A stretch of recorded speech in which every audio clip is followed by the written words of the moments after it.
Folks, I'm out here beaver trapping. Gonna be out here muskrat trapping next week. And we're doing this trapping series. I'm gonna teach Dale, hopefully I'm gonna teach him how to trap.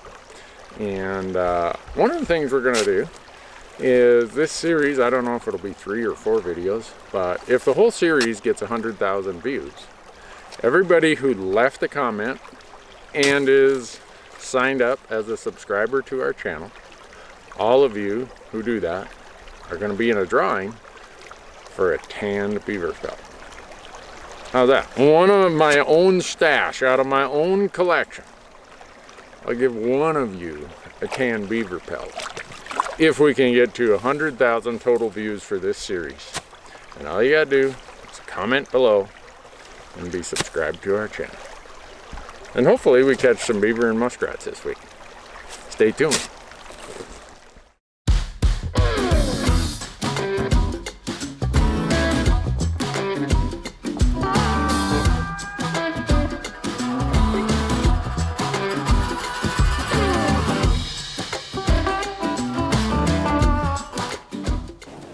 Here's the plan, folks. Dale, who works in our office, wants to learn about trapping more. We thought, here's what we should do. We should come out and let Dale ask all the questions, and I'll try my best to answer them, and the questions I don't have answers to, I'll make up. He knows when I'm not 100% sure and I'm just making it up, but hopefully this process of me kind of being the teacher for Dale, he'll ask questions that are beneficial to all you. And we're gonna, in this case, right now we're gonna focus on muskrats. And then we might throw a mink trap or two out here, just to show you how that works. We're gonna go through the whole process of skinning them, stretching them, fleshing them, getting them ready for market. And then talk about some of the conservation issues related to muskrats and creeks and rivers and all that stuff. And hopefully when you're all done watching this, you'll realize why I feel that trapping is the activity that has made me a better hunter. We're gonna get all of our stuff ready. I told Dale not to bring waders, but he might get all enthusiastic and jump in, but the water's this deep. So if you see him standing on the bank, that was at my instruction.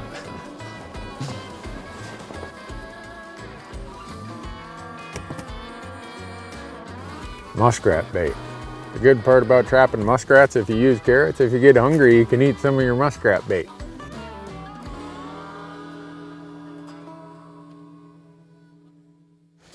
So what are you looking at here?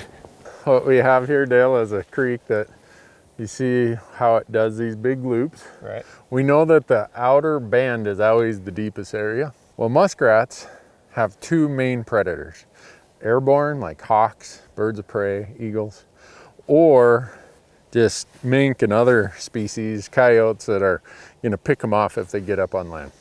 So they like to be in the deepest part of the pool. So they're going to come and spend most of their time over here. They also, what they do is they create these dens. So there's a good chance if we walked along this, we'd be walking over the top of some muskrat tunnels and dens where they come.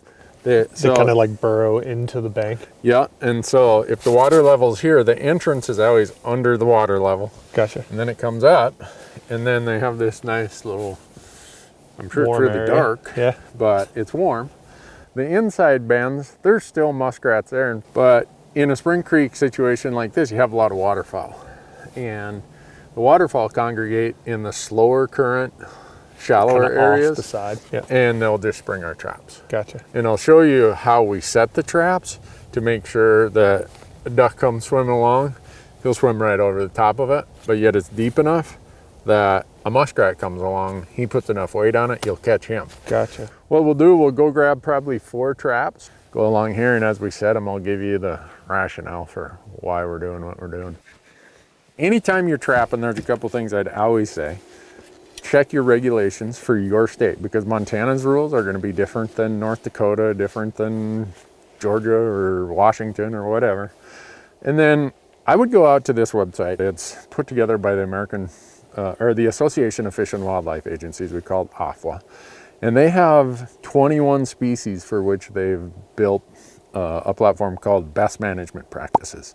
So I think I told you to go out and read some of those for muskrat and mink.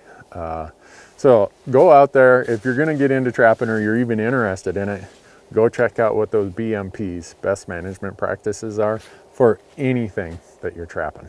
Well, yeah, so I was going to ask, like, I see that we have two different traps here. Like, what's the difference in the two traps? Right. I'm going to use this trap right here.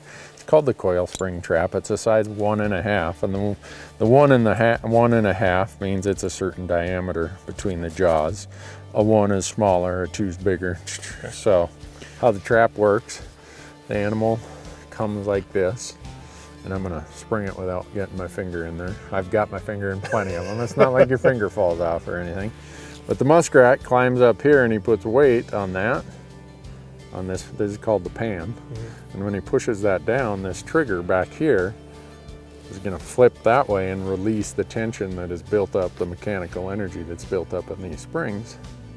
And he steps on it, and all of a sudden, he gets his foot in there, he goes out into deep water, and this weighs enough that he's gonna drown and expire really quickly. Gotcha.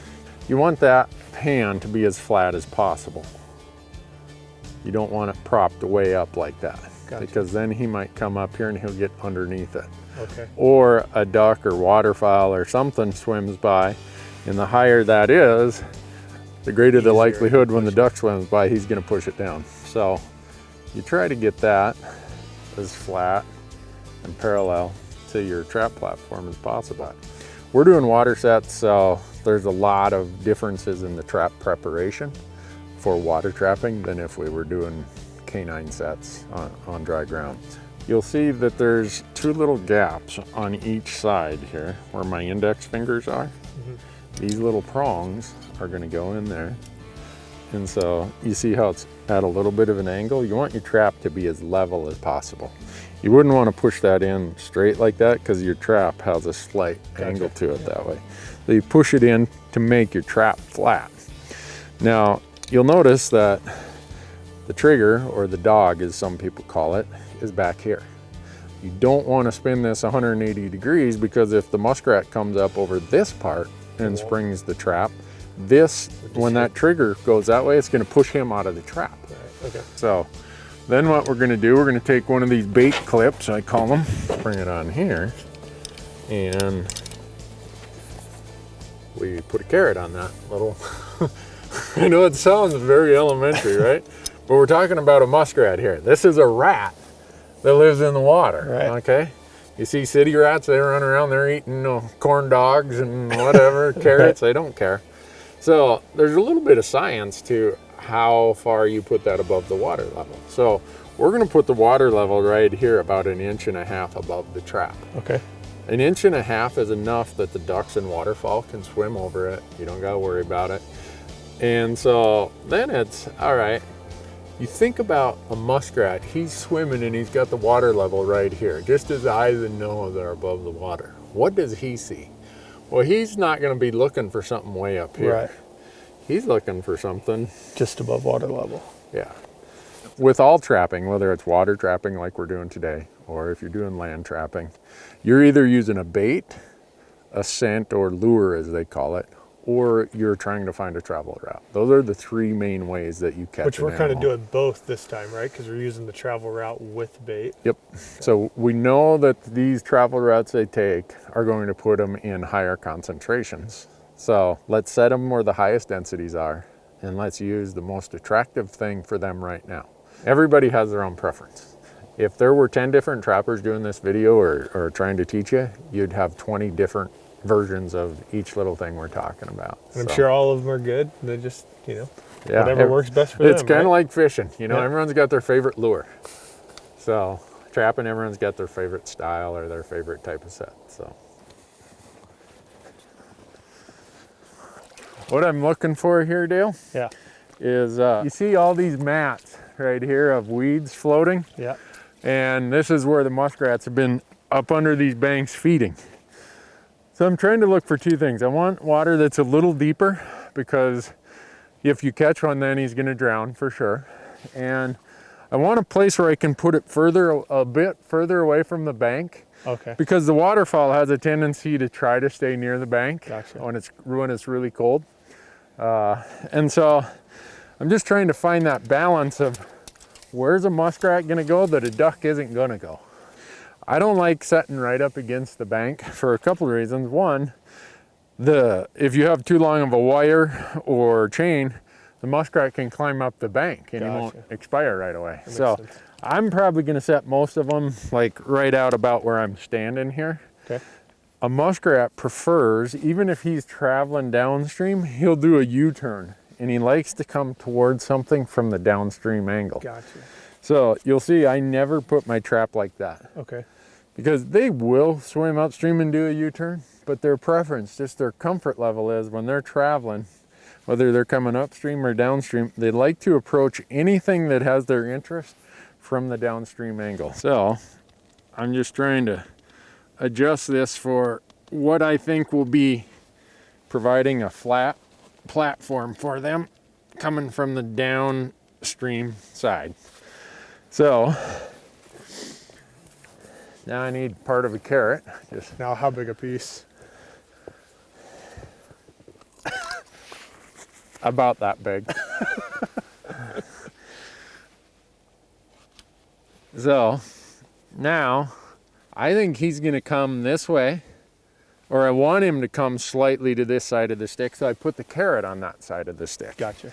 Slightly down, almost like pointing to him like, hey, right below here's a trap, come step in it. And I know that looks really simple and really artificial, right? But They're rats. 2014, was it? Or 15? I caught 300 muskrats in here in 2 weeks. Jeez. Yeah. And I got $7 a piece for them. But that's all the more there is to that. But it gets a little deeper as we go around there, so I'll stay in the water and we'll go put another one up right there. That's pretty shallow right there.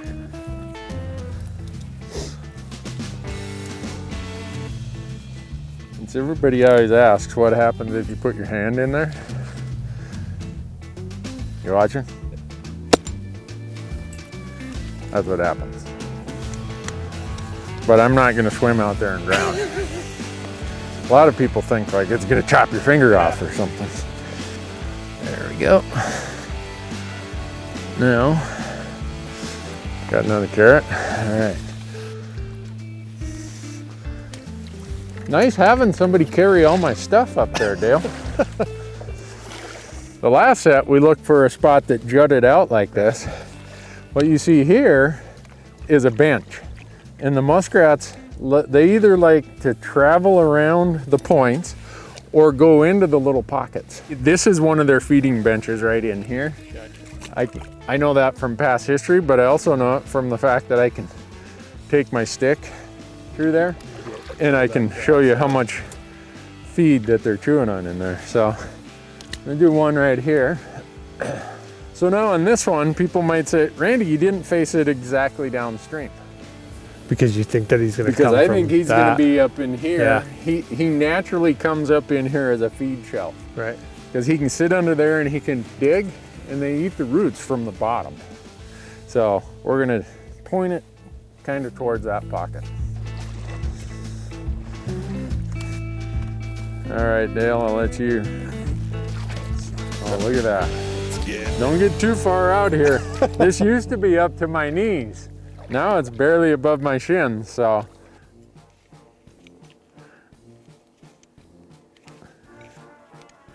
Yeah. You're good. It wants to go over, right? Yeah, it's got to go over. Okay. Get that pushed down. Hold it hard with your thumb, but now with your left hand, come underneath that jaw. Oh, okay. Under here? Yeah. That way you don't have to worry about if something slips, you don't unnecessarily get your finger in there. Okay.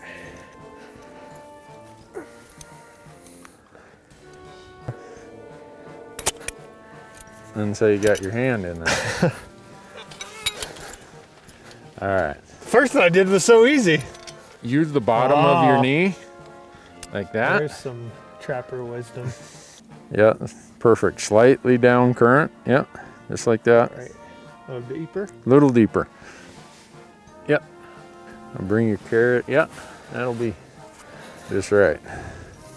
See, those big woody carrots, sometimes you just got to bite them. I'm not tough enough to break them sometimes. That's what teeth are for. But if you break your tooth, don't file a workers' comp claim on me. I have a knife for this. No, you're going to hurt yourself with a knife. I mean, I know it's a Gerber, but now what are you going to do? Get it out of the water. Okay. Yeah, now instantly you got cold hands. This is all part of the learning process. See, he's from Florida. He grew up in Florida, man. We're like yin and yang. I grew up on the Canadian border in Minnesota. He grew up in Florida. So, all right. So turn it just slight. No, there you go. Good. Little, not quite as much. There you go. Perfect. Absolutely perfect.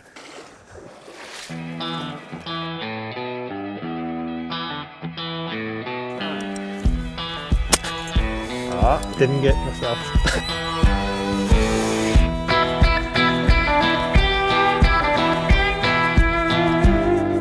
You see that whole bank all the way over there? Yeah.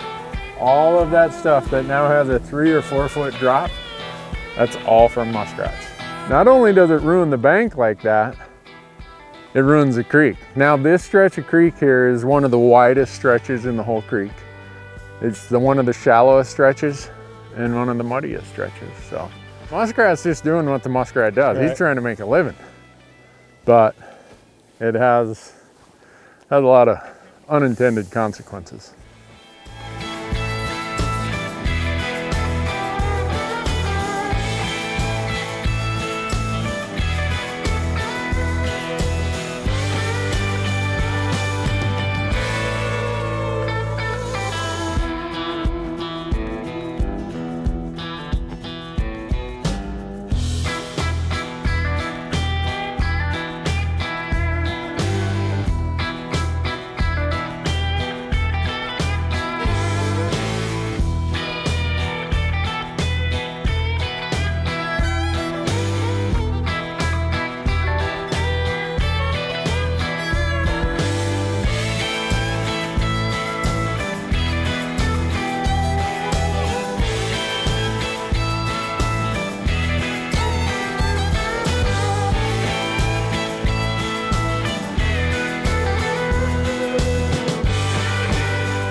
Well, Dale, I got 15 traps out. Sorry I'm so slow today. Hey, you had to teach me. I mean, I was probably the slow one. Well, I feel like we've just scratched the surface, but every time you ask a question, hopefully it triggers me to think about why did I start doing it this way? So we'll come out tomorrow. 15 traps this time of year. Yeah, if we get 6 or 7, I'd be pretty excited. I'd be really excited to catch one. I've never caught one. I just want to catch one. Okay. So here's what we're gonna do though. If we catch some here, you got like the world's greatest muskrat slough, runs right past your place. True. Yeah. I'm gonna give you about 6 or 8 traps and say, go get them. All right, sounds good. I'm excited. Stay tuned, folks. We got a lot more on this trapping series that we're gonna give you. So hopefully you like it.